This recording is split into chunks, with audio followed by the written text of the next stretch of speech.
কার জানি কলিজায় বড় ব্যথা, বাইতুল্লাহর কাছে যাবে। আমরা যারা গিয়েছি আবার যাওয়ার ব্যবস্থা করে দেন রে মালিক। রাসূলের রওজায় গিয়ে কত দোয়া করেছি, কবুল করে নেন।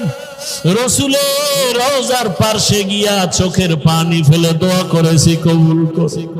ওই রিয়াজুল জান্নাহে দোয়া করেছি, কবুল করে নেন। বাইতুল্লাহ গিয়া যত দোয়া করেছি, কবুল করে নেন হে মালিক। তাওয়াফের মধ্যে সাইর ভেতরে দোয়া করেছি, কবুল করে নেন। মুলতাজমে যত দোয়া করেছি, কবুল করে নেন। সুন্নাতওয়ালা আশিক বানায় দেন আল্লাহ। রিয়া হাসাদ কিবির দূর করে ইখলাস দান করে দেন। আয় আল্লাহ, তাকওয়াওয়ালা জিন্দেগি দান কর।